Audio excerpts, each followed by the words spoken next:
Selamat sore Bapak Ibu. Hari ini kita akan belajar firman Tuhan dari Injil Lukas 12 ayat yang ke-23. Injil Lukas 12 ayat yang ke-23 dan juga nanti dan berikutnya ya. Kita baca. Saya baca satu perikop dari ayat 22 sampai ayat yang ke-33. Yesus berkata kepada murid-muridnya, "Karena itu aku berkata kepadamu, janganlah khawatir tentang hidupmu mengenai apa yang hendak kamu makan, dan janganlah khawatir tentang tubuhmu mengenai apa yang hendak kamu pakai. Sebab hidup itu lebih daripada makanan, dan tubuh itu lebih daripada pakaian. Perhatikanlah burung-burung gagak yang tidak menabur, tidak menuai, dan tidak mempunyai gudang atau lumbung, namun Allah memberi mereka makan. Kamu jauh lebih berharga daripada burung-burung itu. Siapakah di antara kamu yang karena kekhawatirannya dapat menambah sehasta pada jalan hidupnya? Jadi jikalau kamu tidak sanggup melakukan hal yang sekecil itu, mengapa kamu khawatir tentang hal-hal lain? Perhatikanlah bunga bakung bagaimana mereka tumbuh. Mereka tidak bekerja keras dan tidak meminta. Namun aku berkata kepadamu, Salomo dalam segala kemegahannya pun tidak berpakaian seindah salah satu dari bunga itu. Jadi jika rumput di ladang yang hari ini ada dan besok dibuang ke dalam api, demikian didandani Allah. Terlebih lagi kamu, hai orang yang kurang percaya. Jadi janganlah mencari apa yang akan kamu makan atau apa yang akan kamu minum, dan janganlah cemas hatimu. Semua itu dicari bangsa-bangsa di dunia yang tidak mengenal Allah, padahal Bapamu tahu bahwa kamu memerlukannya. Tetapi carilah kerajaannya, dan semuanya itu akan ditambahkan kepadamu. Janganlah takut, hai kamu kawan yang kecil, karena Bapamu telah berkenan memberikan kamu kerajaan itu. Juallah segala milikmu dan berilah sedekah.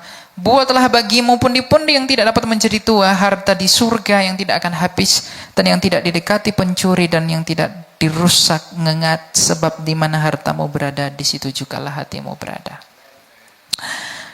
Apa makna Tuhan Yesus yang berkata bahwa semua itu dicari bangsa-bangsa di dunia yang tidak mengenal Allah, padahal Bapamu tahu bahwa kamu memerlukannya, tetapi carilah kerajaannya, dan semuanya itu akan ditambahkan kepadamu. Kita di dalam dunia yang penuh dengan berdosa ini, dan bahkan kita di dalam keberdosaan kita, sadarilah satu hal di dalam imanmu, bahwa dosa itu lahir dari ketakutan. Dosa itu muncul dari ketakutan dan kekhawatiran. Karena ketakutan manusialah akan kematian, sehingga manusia itu berusaha mempertahankan hidupnya, dan bahkan rela melakukan dosa demi hidupnya. Karena ketakutan manusialah akan sesuatu, sehingga ia rela menyakiti saudaranya agar ia memperoleh apa yang ia perjuangkan. Karena ketakutan seseoranglah agar ia tidak kehilangan hartanya, maka ia melindunginya dengan menyakiti dan menipu banyak orang. Jadi sumber dari dosa itu adalah ketakutan. Ketakutan akan apa? Ketakutan akan dirimu sendiri. Oleh karena itu Tuhan Yesus berkata, jangan takut dan jangan khawatir. Jangan takut dan jangan khawatir itu dimaksudkan oleh Tuhan Yesus agar kita ini tidak berdosa dan hidup dalam dosa. Jangan takut dan jangan khawatir, maksud Tuhan Yesus dalam hal ini adalah agar kita lebih memokuskan mencari perkara-perkara yang ada di dalam Allah, bukan mencari apa yang ada di dunia ini. Jangan takut, maksud Tuhan Yesus adalah kamu tahu bahwa makanan itu penting, tapi makanan pun ada untuk memperjuangkan hidupmu. Kamu tahu pakaian itu penting, tapi pakaian itu untuk tubuhmu. Oleh karena itu, kalau kamu tahu makanan itu penting, tapi yang terpenting lebih daripada itu adalah hidup yang kamu inginkan dengan mencari makanan. Maka Tuhan Yesus berkata, bukankah hidup lebih penting daripada makanan? Tetapi ada tertulis, manusia tidak hidup hanya dari roti saja, tapi oleh firman Allah yang hidup. Oleh karena itu ketika Tuhan Yesus mengatakan kepada para murid bahwa bukankah tubuh itu lebih penting daripada pakaian, bukankah hidup lebih penting daripada makanan, ini sedang memberitahu kita sesuatu misteri yang dari Allah itu, bahwa kamu sebenarnya memperjuangkan makanan atau memperjuangkan hidup. Oh, aku memperjuangkan hidup dengan makanan. Apakah kamu lupa bahwa sejak semula kita tidak dicipta di dalam ketergantungan kita akibat kerusakan kita terhadap dosa seperti yang hari-hari ini. Tuhan telah menciptakan kita sejak semula untuk menikmati kasih-Nya yang begitu luar biasa. Dan kita tidak perlu bersusah payah menderita untuk mencari makanan pada dunia yang mula-mula ketika ia menciptakan kita. Tapi semuanya itu bisa terjadi. Kesusahan, susah payah, penderitaan itu lahir dari apa? Dari dosa. Dosalah yang membuat kamu dan saya bersusah payah sampai hari ini. Di dalam Allah, di dalam kasih-Nya, sejak semula, ia tidak pernah membuat kita bersusah payah untuk memperjuangkan hidup kita. Karena sejak semula ia membuat kita hidup agar kita menikmati hidup yang ada padanya itu. Tapi ketika kita berdosa, ketika kita mementingkan keinginan kita berpisah dengan dia, maka konsekuensinya kita tidak lagi menikmati hidupnya dia, kita tidak lagi memiliki hidupnya Allah itu. Maka sekarang kita berusaha membuat hidup dan memperjuangkan hidup kita sendiri. Dan apa yang kita temukan? Kesengsaraan. Oleh karena itu Kristus dalam hal ini mengajak para muridnya. Kristus dalam hal ini mengajak semua orang. Hidup yang baik itu sejak semula hanya ada di dalam aku. Tapi ketika kamu berdosa, ketika kamu takut, ketika kamu khawatir tentang hidupmu, kamu memilih untuk berpisah dari aku dan merasa bahwa engkau dapat memperjuangkan hidupmu sendiri. Tapi lihatlah sekarang apa yang telah engkau lalui. Engkau menderita demi memperjuangkan hidupmu. Oleh karena itu, jikalau kamu mau kembali kepadaku, akulah yang terlebih dahulu harus kamu cari daripada makanan itu. Makanya Kristus berkata, cari dahulu kerajaan Allah, maka semuanya ditambahkan kepadamu. Jadi yang perlu kita cari yang pertama sekali bukanlah makanan, bukanlah minuman, bukanlah pakaian. Dunia ini menipu kita. Bekerja keraslah, sekolahlah tinggi-tinggi agar kamu bisa makan, agar kamu bisa hidup dengan layak. Padahal maksud dari hidup itu tidak demikian. Hidup yang dimaksud dunia ini bukanlah hidup yang dimaksudkan oleh Allah. Karena hidup yang dimaksud dunia ini adalah hidup di dalam hawa nafsunya yang berkelimpahan itu. Tapi hidup yang dimaksudkan Allah adalah karunia dan anugerah yang datang hanya daripadanya melalui hidupnya.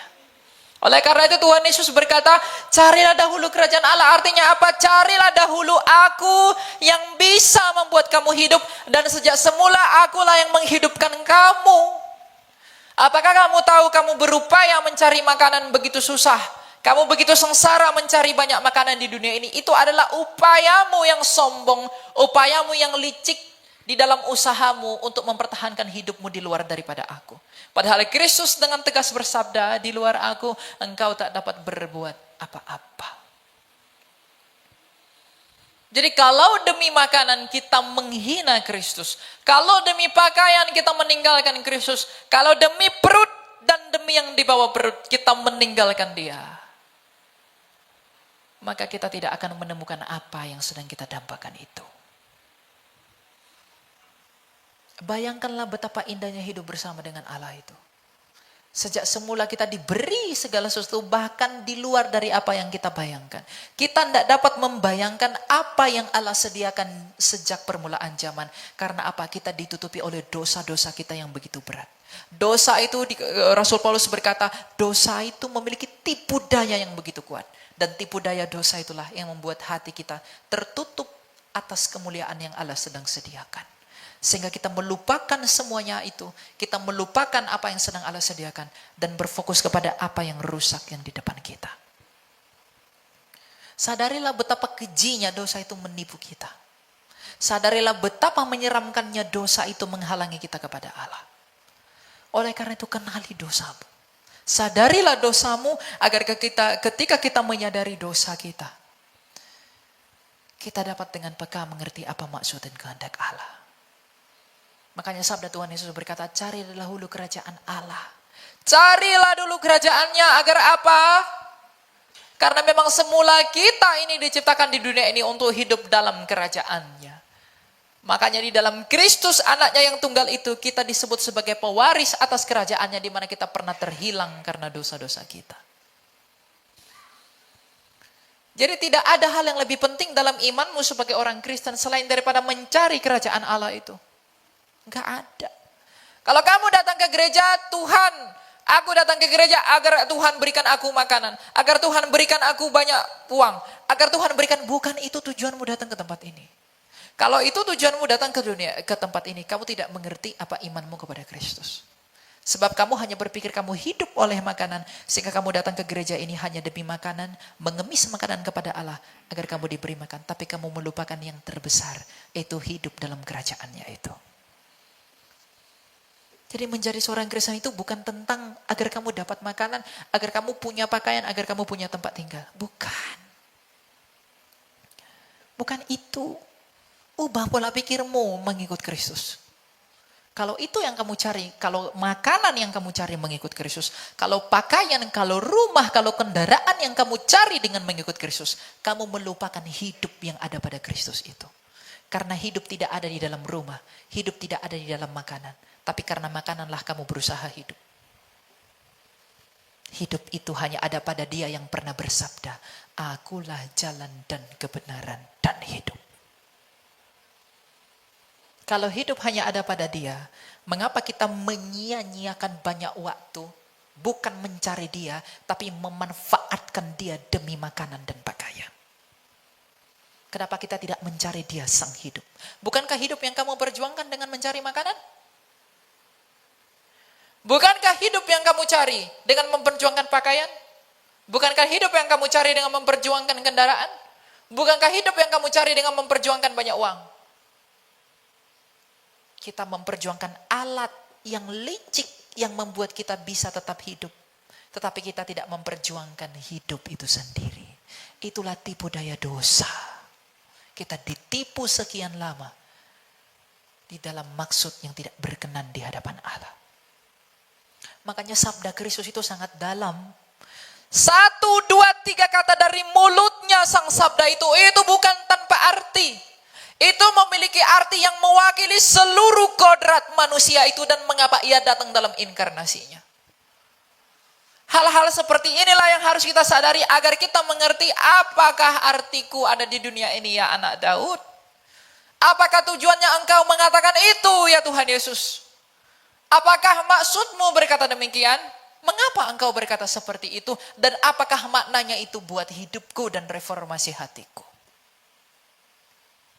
Kita memperjuangkan hal-hal yang mengusahakan hidup, tapi kita tidak memperjuangkan hidup itu sendiri. Bukankah kamu melupakan hal yang terpenting dalam hal mengikuti Yesus itu? Bukankah kita melupakan hal yang terpenting dalam mengikuti Yesus? Kalau kita memperjuangkan alat-alat duniawi demi hidup, tapi kita tidak memperjuangkan hidup itu sendiri di dalam Dia yang menganugerahi hidup melalui kebangkitannya dari kematian. Kita itu semua licik. Semua manusia itu licik. Kita mengulang dosa nenek moyang kita. Adam dan Hawa. Adam dan Hawa ketika ia jatuh dalam dosa. Ketika ia dalam ketakutan. Ia berusaha ambil daun pohon ara, tutupi dosanya. Tapi Tuhan tidak terima itu. Pihak Allah sendiri yang mengambil kulit binatang yang berlumuran darah, dosa Adam ditutupi. Artinya apa? Ketika Adam takut, ia berusaha menyelamatkan dirinya sendiri. Ia licik dan Tuhan tidak menerima itu. Tapi harus dari pihak Allah lah yang menolong manusia itu. Semua agama di seluruh dunia ini, hari ini sedang mengulang dosanya Adam. Seluruh keagamaan di dunia ini di luar daripada Kristus sedang mengulangi dosanya Adam yang mula-mula itu. Semua agama di dunia ini memiliki dan membuat Tuhan mereka masing-masing dengan harapan bahwa mereka dapat menyelamatkan diri mereka sendiri. Tapi Tuhan tidak berkenan kepada itu semua. Tapi Yesus Kristus telah bersabda, Aku telah datang mencari domba-dombaku yang terhilang. Aku telah datang untuk menyelamatkan kamu. Artinya semua keagamaan di dunia ini yang adalah cerminan dari manusia yang licik itu, berusaha menyelamatkan dirinya sendiri, itu tidak akan pernah diterima oleh Allah. Tapi Allah telah menyelamatkan manusia dari usahanya sendiri, sebagaimana Allah telah mengambil kulit binatang itu dan menutupi kemaluan Adam. Begitulah Tuhan yang berusaha menutupi kemaluan kita, yaitu dosa-dosa kita. Melalui apa? Melalui kain yang sempurna itu, yaitu Kristus yang taat sampai mati. Kita itu licik. Kita berusaha menyelamatkan diri kita sendiri. Kita berusaha menyelamatkan diri kita sendiri dengan berbuat dan seolah-olah kita mengerti apa makna dari hidup itu. Tapi kita tidak dapat mengerti sejatinya.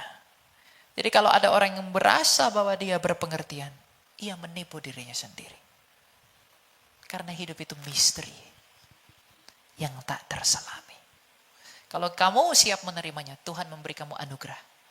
Tapi kalau kamu belum siap, kamu tidak akan pernah bisa menerima anugerah, yaitu hikmatnya itu. Tapi masalahnya, apakah kita pernah memohon kepada Dia? Apakah kita pernah meminta hikmat itu kepada Allah? Agar aku mengerti apakah maksud segala sesuatu yang sedang terjadi ini. Apakah maksud aku ada? Apakah maksudmu berkata demikian? Agar di dalam hikmat-hikmat yang baru itu, kita tetap hidup berjalan di dalam apa yang Dia sukai. Jangan hidup dalam kelicikan. Hidup yang licik adalah hidup yang berusaha menyelamatkan diri sendiri. Seperti nenek moyang kita. Maka untuk tidak menjadi licik, jangan takut. Karena ketakutan mulai yang membuat kamu licik. Ketakutan Adamlah yang membuat Adam menjadi licik. Jadi arti jangan takut, jangan khawatir. Itu bukan tentang bahwa kita harus beriman kepada Kristus. Tapi lebih dalam. Maknanya adalah agar kita tidak lebih jauh terjatuh ke dalam dosa. Dan di dalam ketakutan tidak ada kasih. Kalau kamu masih takut, kamu tidak mengasihi Allah. Saya berulang kali mengatakan kalau kamu masih takut mati, kamu masih takut menderita, kamu masih takut miskin, kamu masih takut kena sakit penyakit. Imanmu masih palsu. Tapi jangan cari itu. Jangan cari mati. Jangan cari sakit penyakit. Jangan cari penderitaan. Tapi kalau sampai kamu takut mengalami semuanya itu, imanmu masih palsu. Belum benar.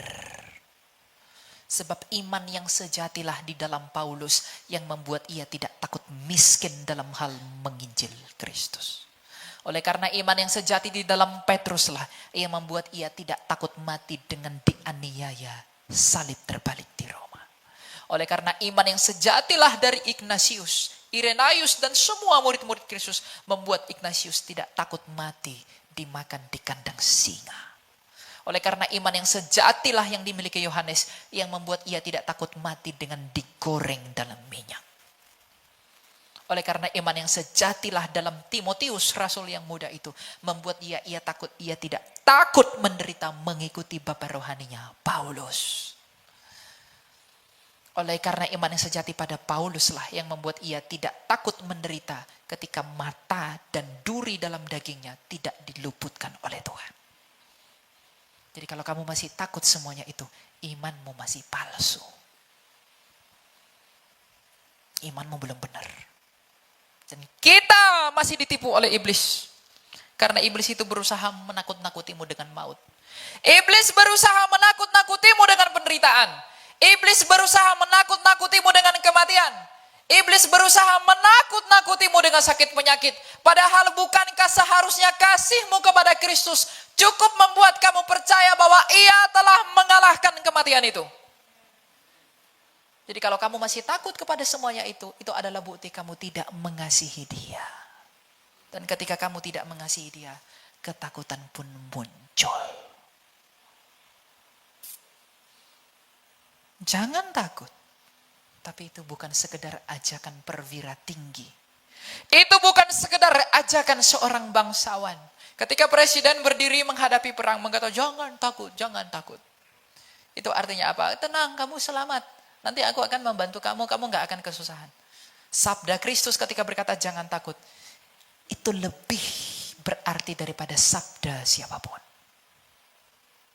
Karena itu lebih dalam, karena ia yang tahu saya tercipta dari mana dan seperti apa.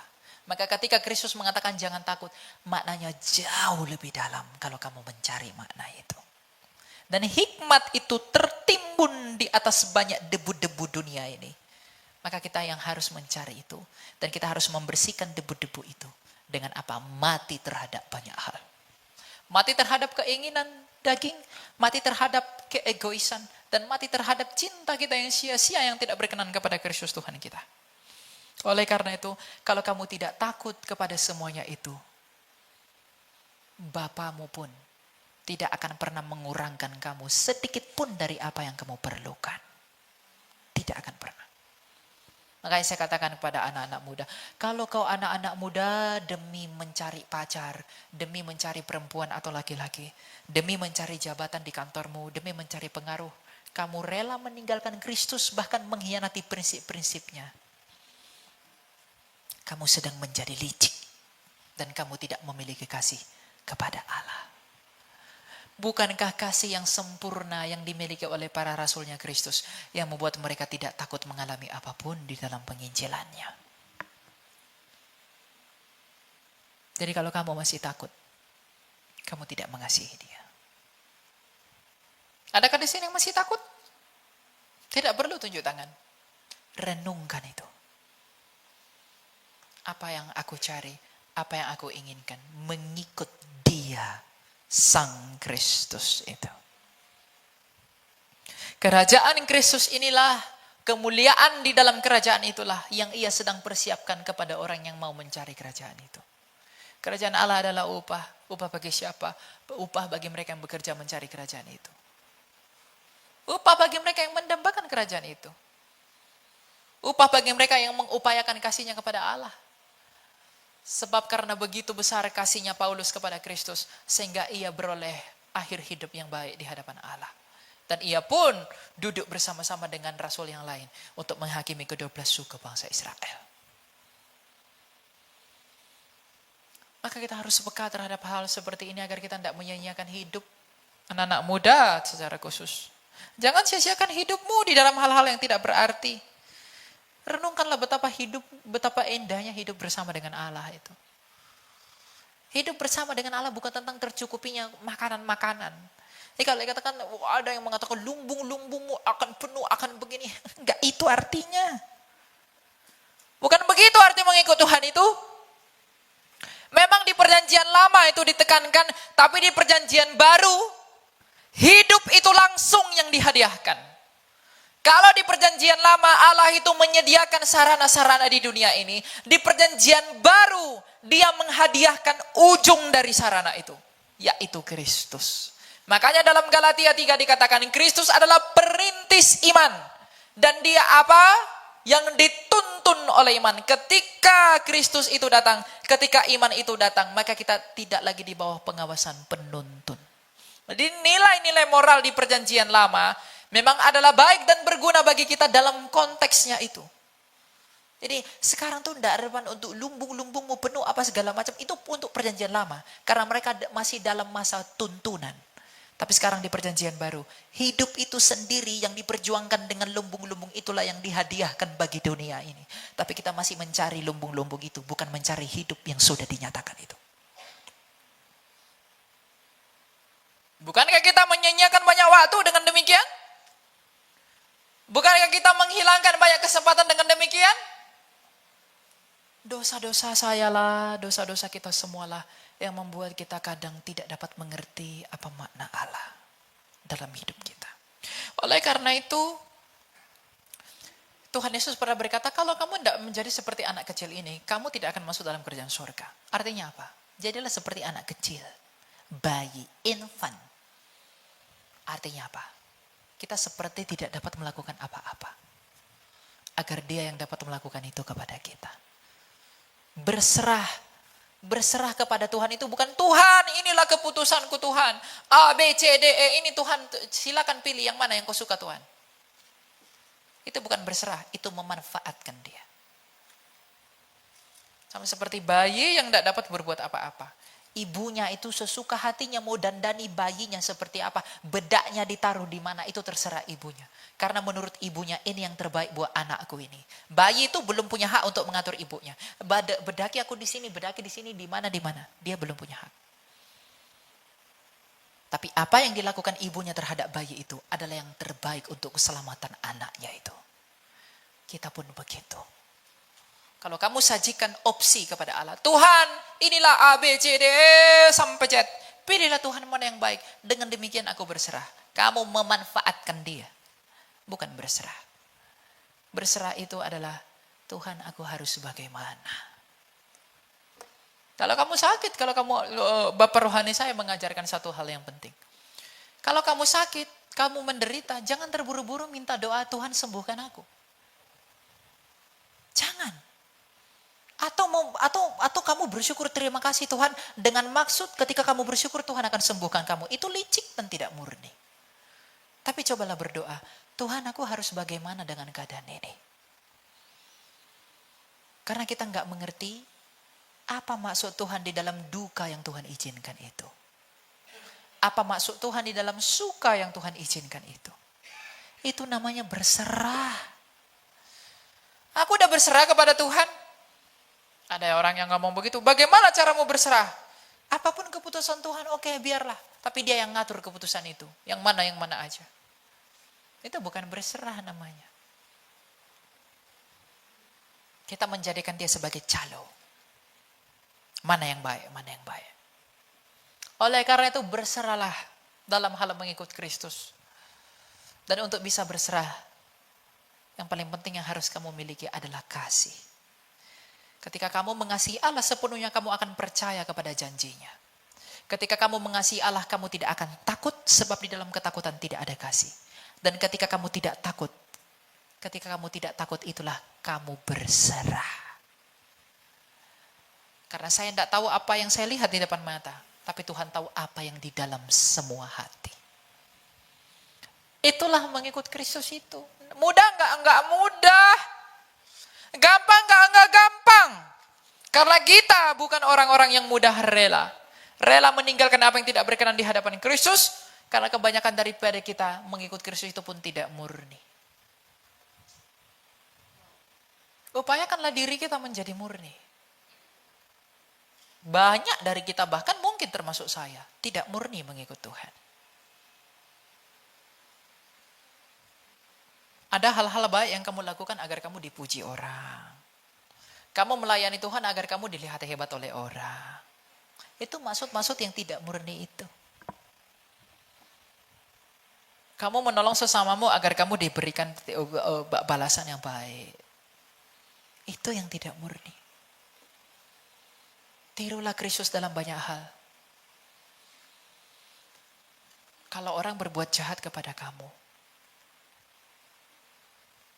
dunia ini mengatakan, jadilah adil, berbuat kembali.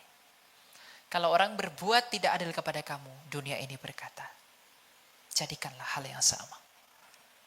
Di dalam dinasti Tiongkok, ada seorang tokoh besar namanya Confucius dan juga Lao Tzu. Mereka mengajarkan banyak nilai-nilai moral. Nilai Lao Tzu itu lebih tinggi daripada nilai Confucius. Mereka mengatakan apa? Bahwa balaslah kejahatan dengan kebaikan. Tapi Kristus jauh lebih tinggi daripada itu. Dia mengatakan apa? Kasihilah musuhmu. Kalau musuhmu pun harus kamu kasihi. Bukankah kamu sadar bahwa dirimu sendiri adalah musuhmu? Perjuangkanlah hal-hal ini. Jangan perlakukan manusia sebagaimana mereka memperlakukan kamu. Tapi perlakukanlah manusia sebagaimana Kristus memperlakukan kamu. Karena kamu tidak akan pernah kecewa. Kalau kamu mengharapkan, agar saya baik agar manusia lain yang baik. Tidak. Kristus kurang baik apa kepada Yudas? Bukankah Yudas meludahi dia? Oleh karena itu perlakukanlah orang lain sebagaimana Kristus telah memperlakukan kamu. Itulah yang menjadi dasar kita untuk mengasihi dia. Itulah dasar kita untuk mencintai dia. Dan ketika kita mengasihi dia, kita tidak memiliki ketakutan apapun. Dan ketika kita tidak takut, dengan demikian kita berserah. Dan ketika kita berserah, kita menjadi pribadi yang rendah hati. Dan kalau itu kita pertahankan, itu kita perjuangkan, itu kita cari. Maka ketika ia datang dalam kerajaannya, ia mengenali kita sebagai domba-domba miliknya. Sebagai penutup, hal yang terpenting yang harus saya sampaikan adalah Mengikut Kristus itu bukan seperti orang lain mengikuti agama dan Tuhannya. Karena orang lain ikut apa? Ikut Tuhannya atau agar dia mendapat surga. Kamu mengikut Tuhan bukan untuk dapat surga. Kamu ikut dia itu agar dapat hidup seperti dia. Surga itu dia sendiri. Bukan kamu di sini lalu kamu pindah ke langit sana. Tidak. Tuhan berkata, rumput-rumput ini yang jadi makananmu. Semua pohon-pohon tumbuh-tumbuhan ini menjadi makananmu. Pertanyaannya, apakah ada di langit tumbuh-tumbuhan? Tidak ada. Kamu tetap di sini. Tapi dalam keadaan yang tidak pernah dibayangkan oleh manusia. Oleh karena itu, carilah hikmat dari Allah agar engkau bisa membayangkan itu. Sebagaimana Yohanes telah melihat dalam penglihatan yang ajaib itu. Agar ketika kita kagum kepada janjinya, kita kagum kepada kasihnya di Kalvari, kita kagum kepada usahanya untuk menyelamatkan kita, kita kagum kepada cintanya, maka kita pun berusaha mengasihi dia. Dengan demikian kita tidak takut, dengan demikian kita tidak licik, dan kita tidak lagi menjual diri kita kepada dosa. Itulah hidup di dalam Kristus. Tuhan berkati.